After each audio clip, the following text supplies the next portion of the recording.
em João, capítulo 15. Evangelho de João, capítulo 15.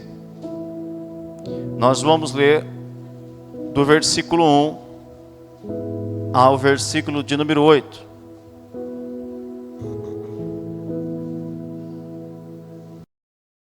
Evangelho de João, Novo Testamento, quarto Evangelho, capítulo 15, versículo 1 ao versículo de número 8. Para nós ganharmos tempo, eu estarei iniciando a leitura. Eu sou a videira verdadeira, e meu Pai é o agricultor. Todo ramo que, estando em mim, não dá fruto, Ele corta. E todo ramo que dá fruto, Ele poda, para que dê mais fruto ainda. Vocês já estão limpos pela palavra que tenho falado. Permaneçam em mim, e eu permanecerei em vocês.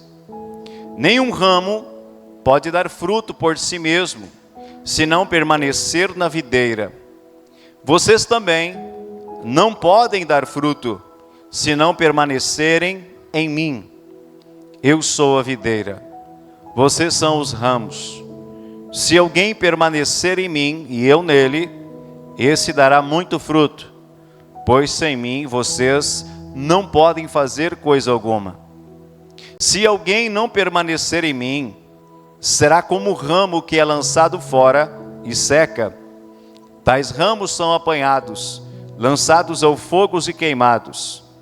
Se vocês permanecerem em mim, e as minhas palavras permanecerem em vocês, pedirão o que quiserem, e será concedido.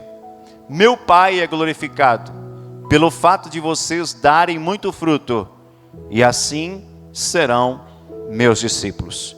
Fecha a Bíblia, fecha os olhos, permita-me orar. Pai, eu quero glorificar o Teu nome por essa noite, pelo privilégio que Tu nos concede como filhos, como igreja, de estar reunidos aqui essa noite. O Senhor já preparou todas as coisas, o Senhor está trabalhando em nosso favor. Tu conheces o nosso passado, o nosso presente e o nosso futuro.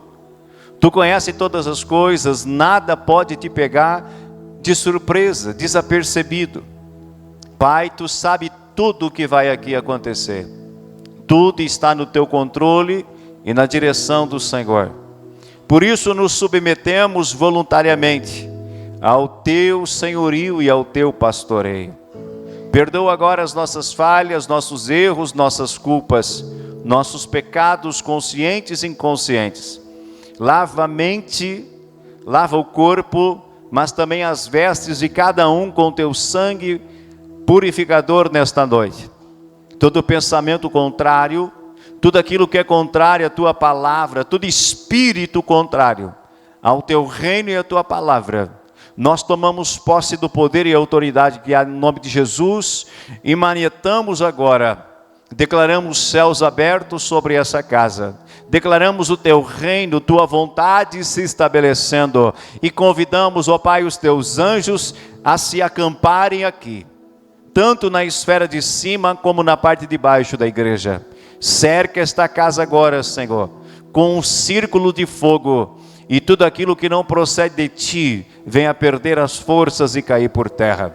Espírito Santo, sobe esse altar comigo, me ajuda, vamos glorificar o nome de Jesus, vamos manifestar o reino de Deus aqui. Eu quero cooperar contigo, Senhor, para a glória do nome de Jesus. Amém? O tema da mensagem, eu gosto de dar um tema, é: sem mim nada podeis fazer. Amém? Olha para alguém perto de você e diga assim: sem Jesus você não pode fazer nada. Amém? Quando João ele escreve o capítulo 15, você vai se deparar com Jesus tendo um momento de intimidade com seus apóstolos. Havia momentos que Jesus ele estava cercado pelas multidões e pelos discípulos ao redor. Mas nesse momento, João vai relatar um momento de intimidade, um momento de comunhão, apenas entre Jesus e os seus discípulos, que ele também chamava de apóstolos. Ali estavam os escolhidos, ali estavam os separados, não estava qualquer um, estava aqueles que o Senhor escolheu. Olha para alguém perto de você e seja um profeta e diga que você está aqui porque Deus te escolheu para estar nesta casa, nesse tempo e nessa geração. Quem acredita nisso? Deus não erra, Deus não falha. Se Ele te planta em um lugar, se Ele te escolhe, é porque Ele sabe o teu destino.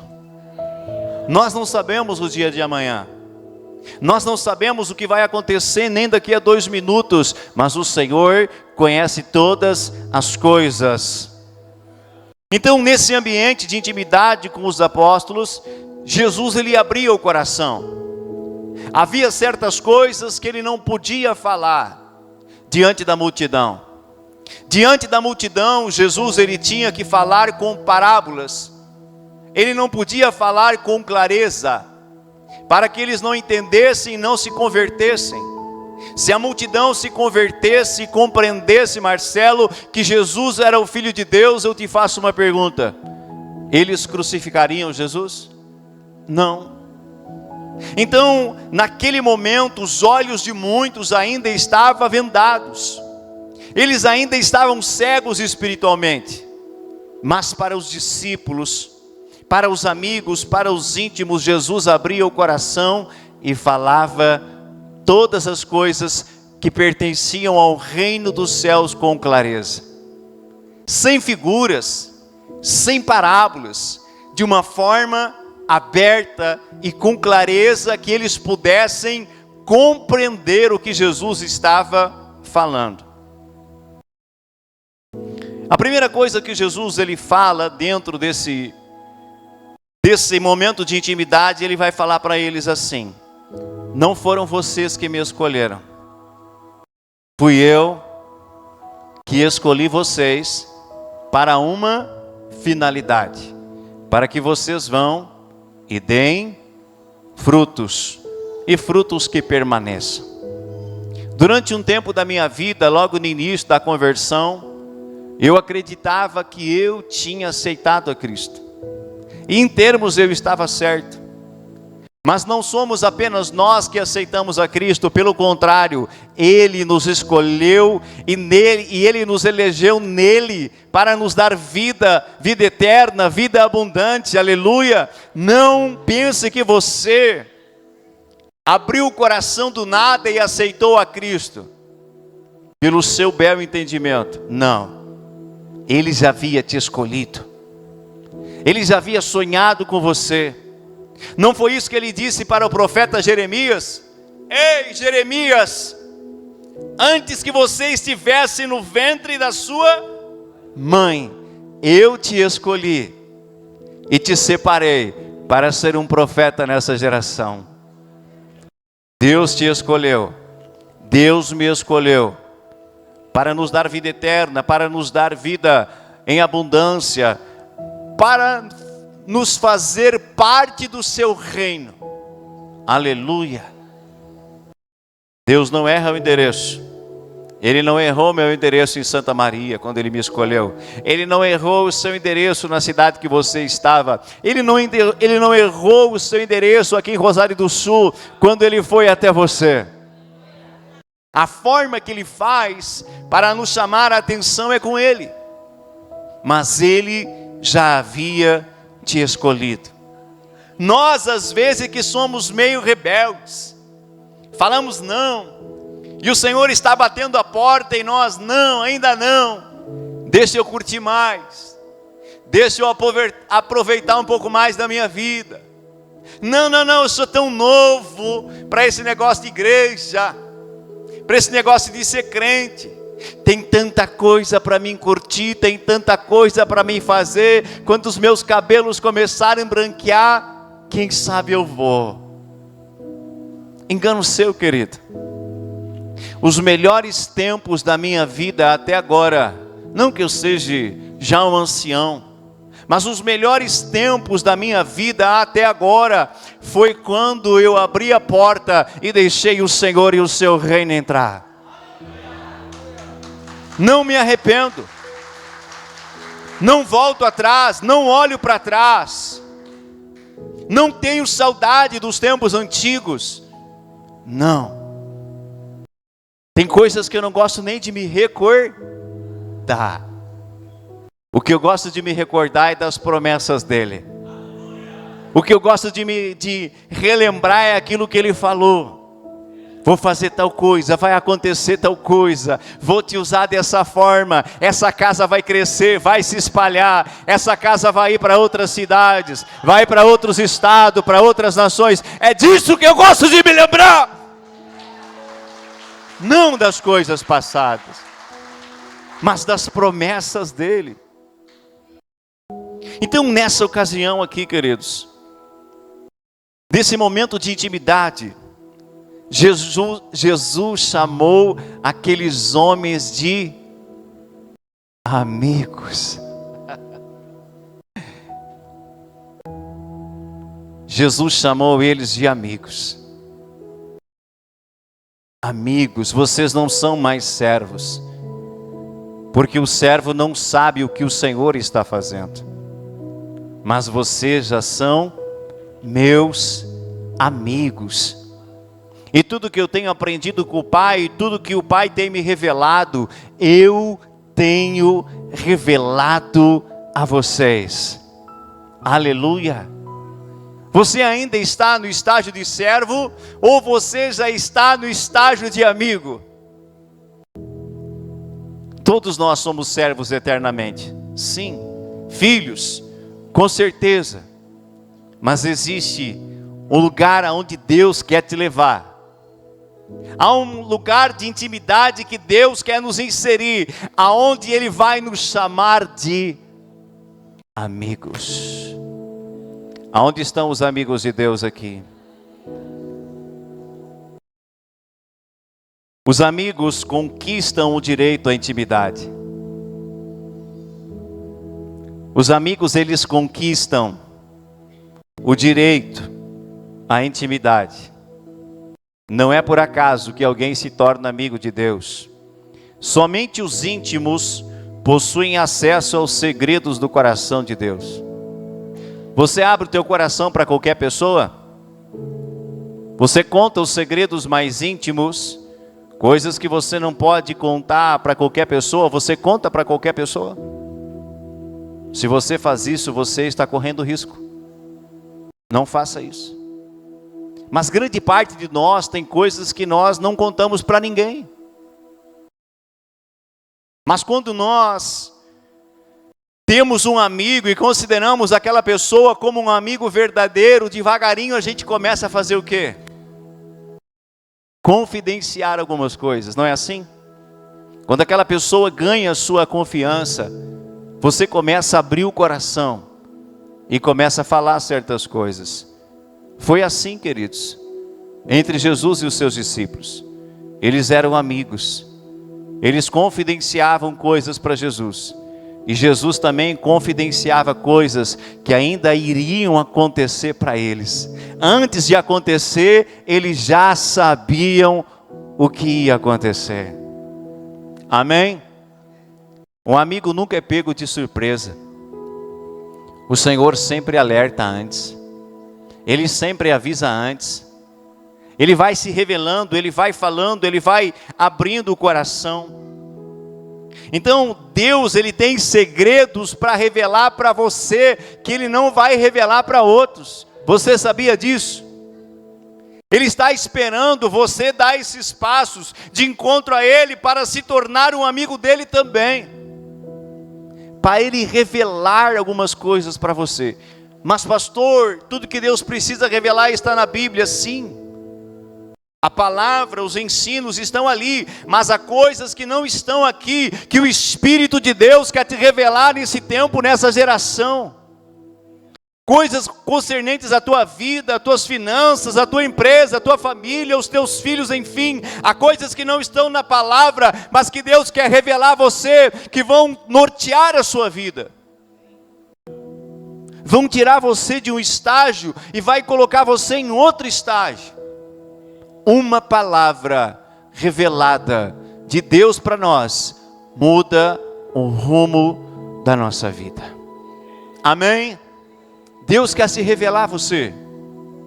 Deus, Ele não quer apenas que você o conheça, como Jó declarou antes: eu te conhecia apenas de ouvir falar.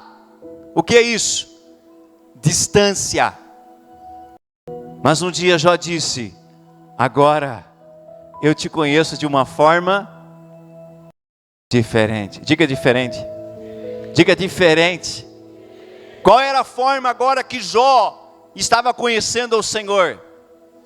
Agora os meus olhos te veem. Deus se revelando a ele. Ele andando em amizade com Deus.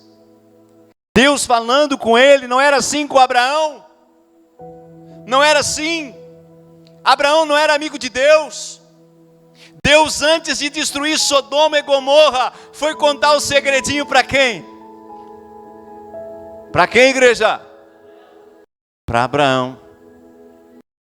Os anjos do Senhor vão até a tenda aonde estava Abraão e declaram para ele: olha, o pecado desse povo tem subido diante do meu nariz, e eu não estou gostando, e eu vou destruir Sodoma e Gomorra. E antes dele fazer isso, ele visita Abraão e conta para Abraão. Por quê? Porque lá em Sodoma vivia quem? Vivia quem? Um sobrinho de Abraão, Ló. Deus queria destruir aquela cidade, sim ou não? Não. Se eles se arrependessem, se eles se voltassem, Deus não destruiria aquela cidade. Não foi assim com Nínive. Deus não mandou o profeta Jonas lá, dizendo: vou destruir esta cidade. Em tantos dias, se não houver arrependimento, vou destruir. Deus destruiu? Não. Por quê? Porque os ninivitas tomaram uma atitude diferente. Abraão, ele intercede, mas no final havia apenas um justo ali. Se Abraão tivesse falado para Deus: Senhor, se tu encontrar apenas um justo lá, você destrói? Mas Abraão não falou isso, porque ele sabia que aquela cidade estava terrível, e ele consideraria que talvez outros fossem tementes a Deus, mas o único verdadeiramente temente a Deus ali era o seu sobrinho Ló. Há coisas que Deus quer confidenciar para você, no seu quarto, no seu carro, no seu momento de oração, mas você precisa conquistar esse lugar de intimidade com Ele. Amém? Você precisa aprender a ouvir ao Senhor. Humanamente, o nosso conceito de amizade é diferente do conceito de amizade de Deus. Como que Deus, qual é o parâmetro para Deus considerar alguém como amigo? Qual é o parâmetro? Está dentro de João 15, o parâmetro. Vocês serão meus amigos se fizerem o que eu ordeno. Diga aleluia. Vocês serão meus amigos se fizerem o que eu estou ordenando. Quando você começa a obedecer ao Senhor, quando você começa a dizer sim para Ele, você começa a abandonar coisas que Ele já te pediu, você começa a sair do estágio de servo e entrar para o estágio de amigo e amiga de Deus. Vale a pena ser amigo de Deus? Vale, com toda certeza. Vale muito a pena ser amigo de Deus. Ouvir o pulsar do coração de Deus, as instruções que Deus tem. Quantos aqui querem se tornar amigo de Deus? Levante a mão para o céu.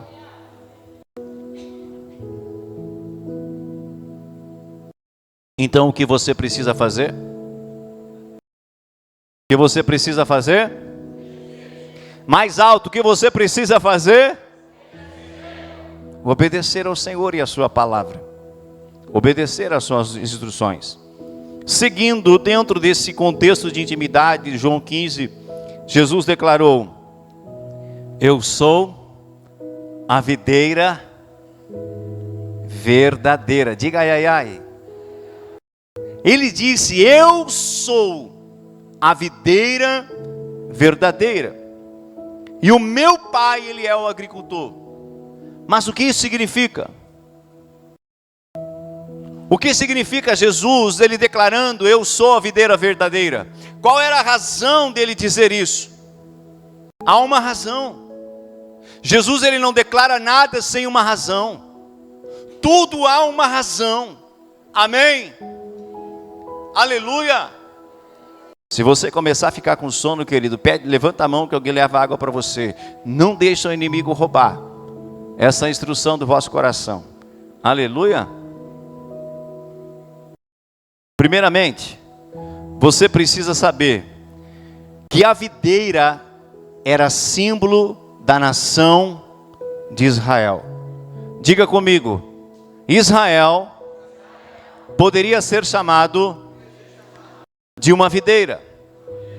Então a videira era símbolo para Israel, para aquela nação. E você vê isso pela palavra, quando você vai no Salmos de número 80, versículo 8, você vai ver: trouxestes uma videira do Egito, expulsaste as nações e a plantastes. De quem o salmista está falando aqui? De Israel. Aonde o Senhor foi e retirou o povo do Egito? Qual povo estava cativo no Egito? Qual era a nação que estava ali cativa, que Deus trouxe do Egito e colocou numa terra que mana leite e mel? Israel. O salmista compara Israel com uma videira. Mas não é um texto isolado. Não foi apenas o salmista. Quando você vai para o livro do profeta Oséias, capítulo 10, versículo 1, você também vai ver Oséias, um profeta de Deus, comparando Israel com uma videira. Israel era uma videira de ramagem viçosa que dava seu fruto. Agora você consegue compreender melhor qual é o sentido, o significado, o propósito de Jesus declarar: eu sou a videira verdadeira.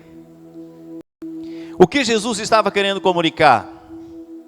Jesus estava mostrando para eles que de fato Israel, ela era a videira. Que Israel era a nação e continua sendo a nação que Deus escolheu para manifestar a sua glória. Mas que eles haviam se desviado dos caminhos dos propósitos. Uma nação que agora estava adorando outros deuses. Uma nação que agora estava desobedecendo a Deus, estava sem vida. Estava sem rumo, estava sem direção. Líderes religiosos estavam à frente querendo conduzir o povo, que não impartiam vida, não impartiam nada do reino. Pelo contrário, apenas uma carga, um fardo. E ali Jesus agora diante deles está declarando para eles: ei, vocês são essa videira, mas uma videira sem vida, sem frutos. Qual foi a árvore que Jesus declarou: morra que de ti que não haja mais frutos? Qual foi a árvore? Uma figueira. Ele estava ali, aquela figueira também representava quem? Quem? Israel. Porque ela estava sem fruto. E o Senhor disse para ela: seque. E eles viram aquilo acontecer. Era uma alegoria de algo que Jesus queria ensinar. Eles estavam assim, sem vida. Estavam perecendo. Estavam errantes. Estavam vivendo em trevas. Mas Jesus estava ali como uma videira verdadeira para mudar aquela situação da vida deles. você está aqui. E Jesus continua sendo a videira verdadeira. Assim como Ele mudou Israel, Ele mudou a vida daquele povo, Ele quer mudar a minha e a sua vida. Ele é a videira verdadeira. Ele é a única fonte de vida. Ele é o único contato entre os céus e a terra, não há outro mediador entre Deus e o homem, a não ser Cristo Jesus, não há. Ele é a fonte de vida. Ele é a luz do mundo. Ele é o caminho. Ele é a verdade. Ele é o alfa. Ele é o ômega. Ele é tudo. Quem acredita, aplauda Ele.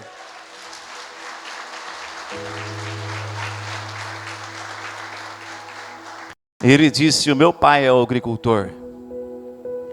O que isso significa? Ele estava dizendo: o meu pai me plantou aqui. O meu pai cuida de mim. O meu pai é o criador de todas as coisas. Eu estou aqui porque o meu pai me plantou nesse lugar. Me plantou nessa terra.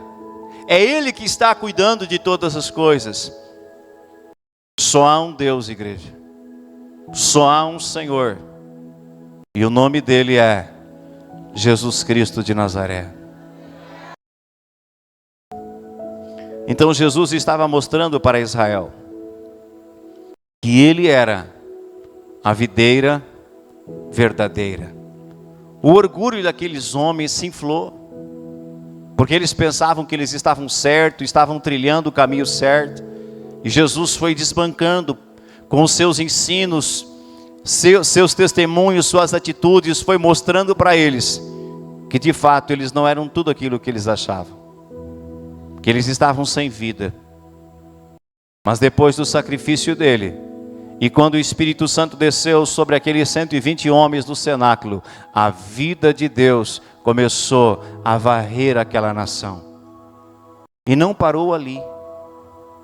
Já se passaram quantos mil anos? E a igreja, ela continua crescendo, avançando, marchando, levando vida onde há morte, levando esperança onde não há esperança. A igreja continua fazendo a diferença na terra, fruto daquilo que Jesus ele fez. Jesus também, em certo momento, ele disse: eu e o Pai somos um. E essa é a vontade de Jesus para nós, que eu e você sejamos um com Ele. Em João 17, Jesus vai dizer, ele faz uma oração intercessória. Diga oração intercessória. João 17, Jesus sozinho agora, ele, o Pai, ele ora pelos apóstolos, ele ora pelos seus discípulos. Pai, eles eram teus, mas tu me destes. Eles estavam outrora no mundo, mas agora não mais estão no mundo. Tu me destes eles, e eu não perdi nenhum deles. E eu intercedo para que eles se tornem um comigo, como eu sou um contigo. Mas não só eles, Pai, mas todos aqueles que vierem acreditar em mim e naquilo que eles vão ensinar. Eu e você já estávamos inseridos nessa oração. Jesus, ele quer que eu e você sejamos um com Ele. Da onde flui a vida? Da onde flui a vida? É dele. Se você não está conectado com Ele, lamento te dizer, a vida de Deus não vem para você. Você precisa estar da mão, conectado, ligado nele. Aleluia! Ligado nele. Se você se ligar nele, você começa a receber vida. A tristeza vai embora, a depressão vai embora, a enfermidade vai embora, o demônio vai embora, porque a vida dele começou a vir sobre você.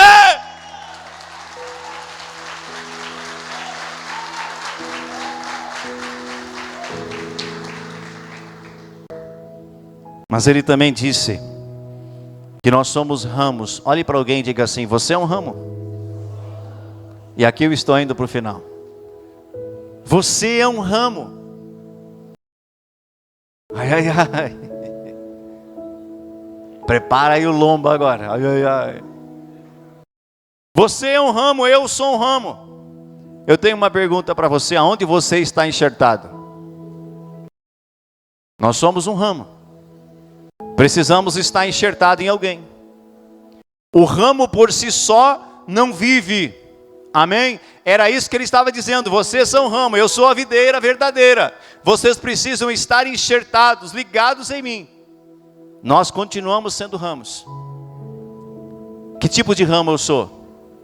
Que tipo de ramo você é? Jesus, dentro desse texto de João 15, ele fala de 3 tipos de ramos. Olha para mim e diga assim: 3 tipos de ramos. Agora você vai ver. Não é para olhar para o vizinho do lado e dizer: ai, você é o ramo B. Isso é para você se descontrair um pouco, amém? Isso é estratégia de pregador, aleluia.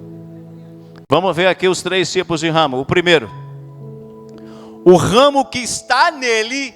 Ouça isso, se liga aí. O ramo que está nele, porém, não tem frutos. O que acontece com o ramo que está nele, mas não tem frutos segundo a palavra de Deus? O que é que o pai faz? O pai corta. Quem é que corta? O próprio pai. Nem é Jesus. É o próprio pai, o agricultor, ele... Pá! O que significa o ramo que está nele, mas não tem fruto? O que significa isso? Quem falou? Tá certo. Mas vamos mais além. É aquela pessoa que diz assim: eu sou de Jesus. Quem é o teu Deus? Aonde tu vai?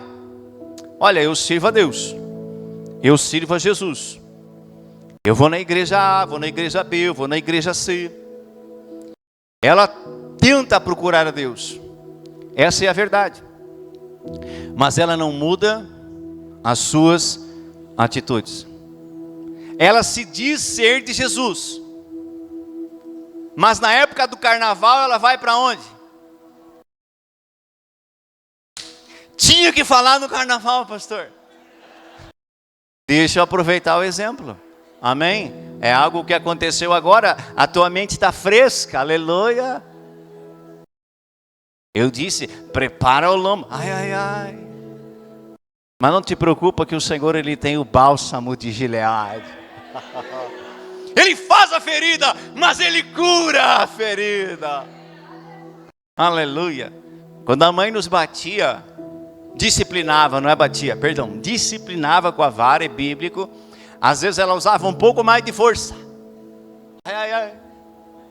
Aí ficava o vergão e às vezes aquele trilhozinho de sangue. Ai, ai, pastor, sério. Aí ela preparava a salmoura. Amém? Jesus tem o óleo para curar. Quem é que preparava? Era eu ou era a mãe que preparava a salmoura? Era a mãe. Jesus é assim. Ele nos exorta com amor, com a palavra, porque Ele tem algo melhor preparado para cada um de nós.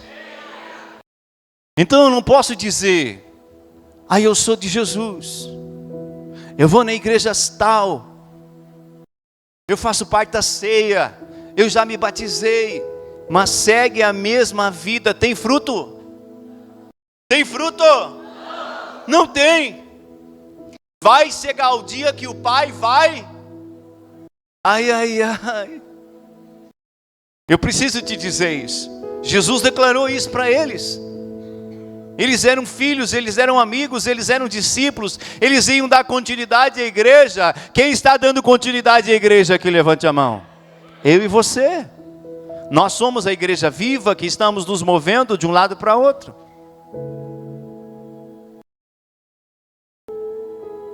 Segundo tipo de ramo. O ramo que dá fruto. Diga yes! Esse é o ramo que nós temos que ser. O ramo que dá, mas o que o pai faz nele também? Poda. Poda.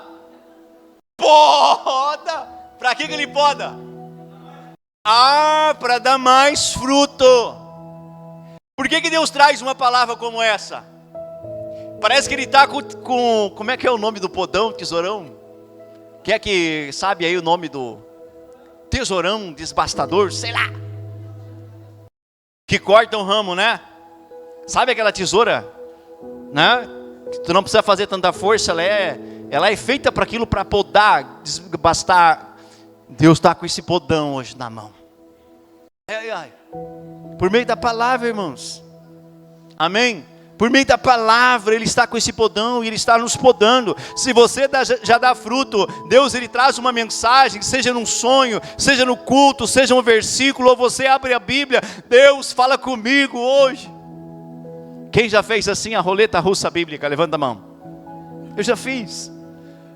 Pai, fala comigo hoje, eu quero ouvir a tua voz. E pá, na Bíblia. Aí de olho fechado, eu fazia assim, de olho fechado e bota o dedo lá, é aqui.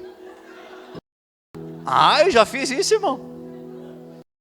Tu faz ainda. Aí eu lia lá, só exortação. Aí eu virava a página e dizia, não. O crente está orando, está pedindo, Deus, fala comigo. Aí faz ali o mistério, bota o dedo, não é para mim. Claro que é. Tem gente que saiu de casa dizendo, Deus, fala comigo hoje. Aí não adianta dizendo sair daqui, não, aquela palavra não era para mim. Era para o fulano, se o fulano tivesse lá. Não era o fulano, é você. A minha mãe tinha esse hábito, gente. Deus abençoe minha mãe. Mas eu tenho que dar os meus testemunhos, os meus exemplos. Às vezes estava eu, estava a mãe, estava meus irmãos, estava minha esposa no culto. E eu sentava perto da mãe. Aí o pastor pregava, a mãe fazia assim, ó. Sabe aquele cotovelinho de lado assim? E ela virava e dizia, essa palavra era para o fulano. Ele tinha que estar aqui. Às vezes eu ficava meio brabo com ela e dizia, mãe, não é para o fulano, é para nós. É para ti, é para mim. Depois, se ele quiser olhar, ver, ele olha. Mas Deus está falando com a gente. Olha para alguém e diga assim, Deus está falando com você. Então, querido, quando o pai começar a te podar, não te preocupa. Vai doer. Quando Deus poda, né? Quando o agricultor poda o galinho da parreira, ela chora ou não chora? Eu já vi correr água. Corre por um tempo, mas é para o bem. Às vezes a gente até chora, mas é para o bem da gente. E ali na frente a gente vai entender o porquê que Deus impediu algumas coisas de acontecer. Era para o nosso bem. E o terceiro tipo de galho, de ramo.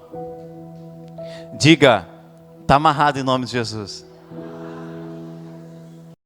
O terceiro tipo de ramo é, o ramo que não está nele, será lançado no fogo.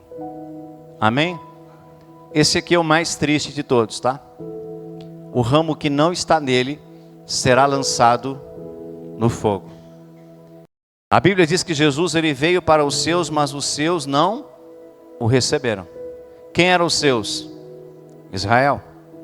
Muitos deles naquela época e até hoje ainda não compreenderam que Jesus é o Filho de Deus. Quem aqui já entendeu que Jesus é o Filho de Deus? Levanta a mão.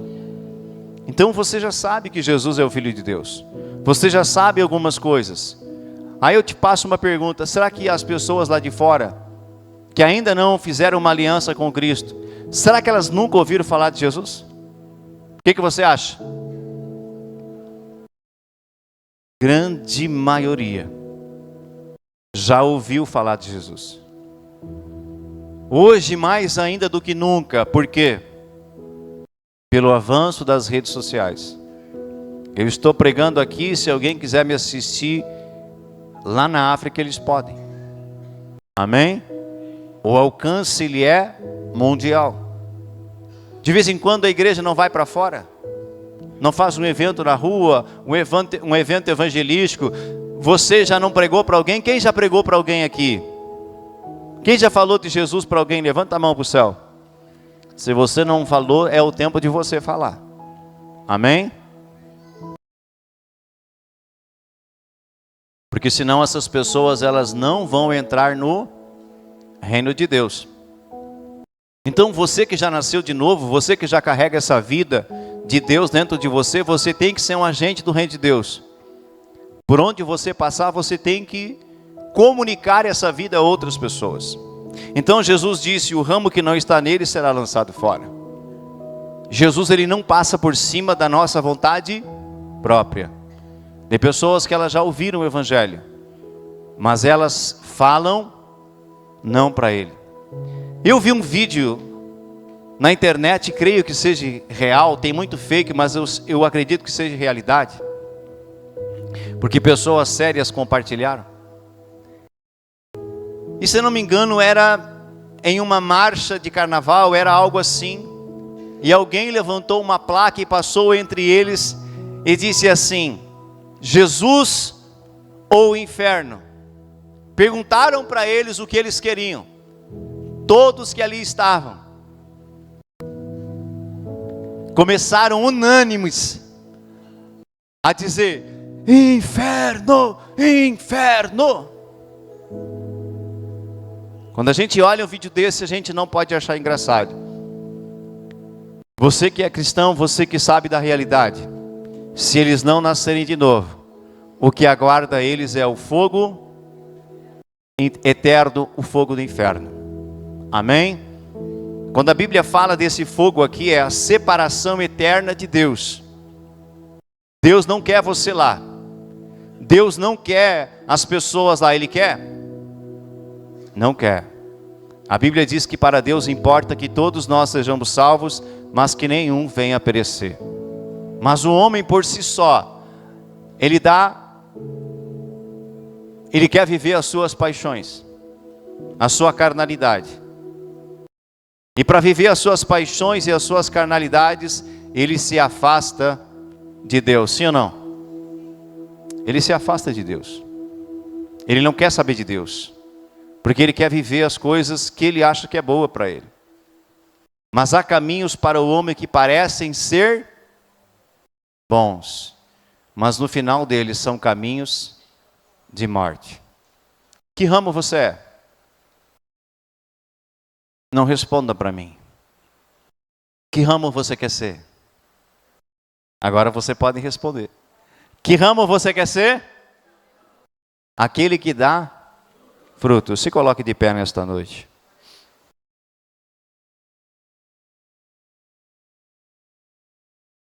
O mundo não está aqui dentro.